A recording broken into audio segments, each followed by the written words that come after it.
One of the Sahaba says, we fought the Romans and we fought the Persians. By Allah, we have never seen fighting more fierce than the fighting of companions to each other. Before, they used to fight people who were fighting for the sake of the dunya and for fighting for other reasons, so the Muslims could break them, even if they were outnumbered. But now, it's people who are fighting for Allah, meaning people who are fighting for Allah. That's why the fighting was so fierce and so intense. So then Ali, as we said, attacks the heart of the army of Muawiya. And between Muawiya and the army of Ali, there were 5 regiments. And Ali broke the first regiment, and then the second, and then the third, and then he defeated and crushed the 4th. And when Muawiya radiallahu anhu saw this, he became scared, he became worried. And at this point, 70,000 men had been killed from both sides. 45,000 from the army of Muawiya and 25,000 from the army of Ali. So Amr ibn al-As saw defeat, so he made a suggestion to Muawiya. And some books will tell you that this incident is fabricated, but this is the authentic incident. And it's in Al-Bukhari, and it's also in the Musnad of Imam Ahmad. Habib ibn Abu Thabit says, I went to Abu Wa'il, and he tells him, we were in Siffin when the fight with the Syrians grew fierce. And then Amr said to Muawiyah, send the scripture, meaning the Quran, to Ali, and call him towards the book of Allah. And he could not refuse it to you. So the army of Muawiyah sees that they're losing now, and they want to end the battle, or they're going to lose for good. Amr ibn al-As tells him, the best way to end the battle is to raise the book of Allah, and say, let the book of Allah judge between us. So then people started to put the Mus'haf on top of their spears, and they would hold it up and start yelling, let the book of Allah judge between us. Some people agreed with them. Some people disagreed, from the army of Ali. A group said, how can we refuse? Who would refuse that the book of Allah be used to arbitrate between people? So they agreed. And amongst these, they were headed by Al-Ash'ath ibn Qais al-Kindi. And others they refused and said, it's only a trick. They only lifted it when they saw that they're going to be defeated. And this was the opinion of Ali radiallahu anhu. So he said, let's fight and let's end this now. This is only a trick because they're going to be defeated. And others were saying, how can we not respond to the book of Allah? And Ali sent to Al-Ash'ath. Al-Ash'ath, we said, he is of the head of the group who said, we accept. Ali radiallahu anhu sent to him, saying, woe to you, what are you doing? And Al-Ash'ath tells him, they called us to the book of Allah and we accept. So they stopped. And then Ali radiallahu anhu couldn't control the situation. So he sends to Muawiyah. He says, what do you want? And Muawiyah says, between us and you is the book of Allah. So he tells him, why raise the Mus'haf? He says, let us go to what Allah commands in His book. So Ali says, how? Muawiyah says, we send a man from your party and we'll send someone from ours.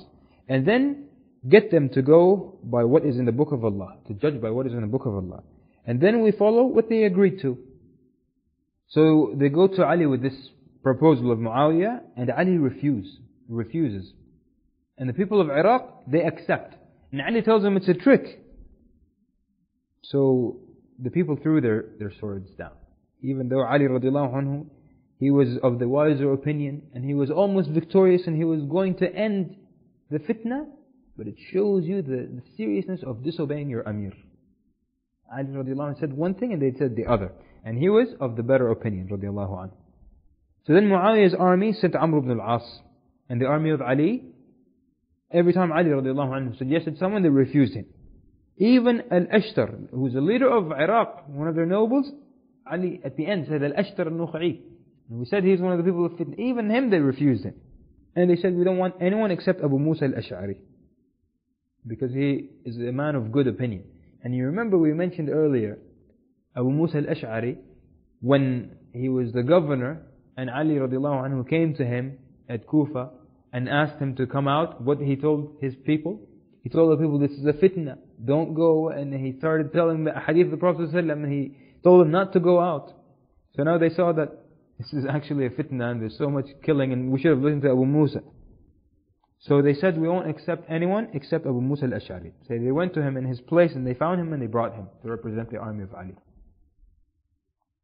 So now we move to the negotiations that took place between the party of Ali and the party of Muawiyah. And there are many false narrations concerning this. Amr ibn al-As radiallahu anhu was known for being one of the most intelligent and quick-witted of the Arabs. Amr ibn al-As and Muawiya were one of the most quick-witted and intelligent of the Arabs. It is narrated in an incident that one day they challenged each other in this. They were sitting, this is before these incidents, they were sitting in the gathering, and then Muawiya claims to be of the most quick-witted of the Arab. And Amr ibn al-As challenges him to that. So then Amr ibn al-As asked everyone in the room to leave, if they're going to have a battle of wits now. Everyone in the room leaves. And then Amr ibn al-As tells Muawiya, I want to tell you something. Come close. And then he comes close. Come closer. And then he comes to him and he tells him in his ear, he whispers to him in his ear. He tells him, why would I have to whisper in your ear if there is no one in the room besides us? So Amr ibn al-As was very intelligent, very quick-witted when it comes to these things. So they chose him to be the representative of the party of Muawiya.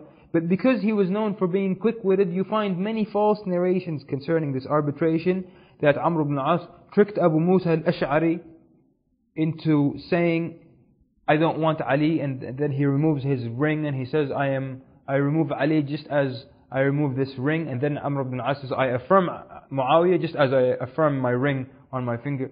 These are all narrations that are like fabricated about this incident. So now the army of Muawiya radiallahu anhu is united and they're satisfied and they return home. And Ali radiallahu anhu returns in an army, but it's boiling. And when Ali returns to Al-Kufa, 12,000 leave his army. And they go to a place called Harura.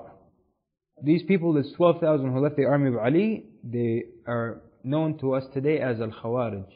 But back then they were referred to as Al-Haruriya, after the place in which they all began to settle, which is Harura, which is near Kufa in Iraq.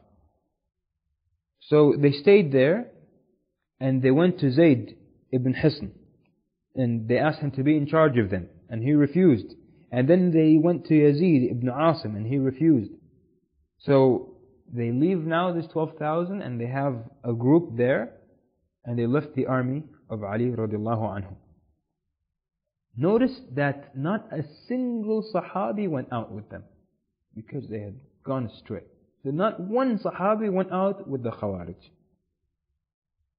They come to Ali radiallahu anhu and they tell him, what is this that you have done? Meaning the arbitration. So Ali tells them, what you asked for. And there were amongst them people who wanted the arbitration. And Ali didn't want it. And they forced him to it. And they said, we refused it. We didn't want the arbitration. And then he points to the people who wanted it. He says, those forced me upon it. And I didn't want it. So they told him, this tahkim is not valid. And by that they meant the fact that you put two people to arbitrate and to make this decision regarding the religion of Allah. That we should just follow what the Quran says, and we shouldn't have two men decide in this affair. So they told him this tahkim is not valid. And they asked him, are you fighting upon truth or upon falsehood? And he tells them, upon the truth. And they say, if you fight upon truth, then how do you agree to this tahkim? This is nothing but misguidance. And the decision is for Allah. And there is no judgment for humans. And they said, what becomes their motto from there on? لا حكم إلا لله. That there is no judgment except to Allah. And they start to spread this in the army. And even those who wanted the tahkim, now they don't want it. So 12,000 split off from the army of Ali. And this was in the beginning of the Khawarij. And amongst the leaders of the Khawarij, Shibth ibn Rub'i, the messenger who was sent twice to Muawiya, and he caused problems twice, and now this is the third time he's causing problems. So amongst their leaders was Shibth ibn Rub'i, and they gathered under Abdullah ibn al-Kawwa al-Yashkuri, and they put over their army Shibth ibn Rub'i. And then they said that the issue is shura, consultation, and the bay'ah is only to Allah, and we enjoin good and forbid evil. So Ali radiallahu anhu sent Abdullah ibn Abbas, and he debated with them. And Ali radiallahu anhu himself also, then after the debate of Abdullah ibn Abbas, he goes to them also to talk to them. And he goes to one of their leaders, Yazid ibn Qais, and he prays 2 rak'at in his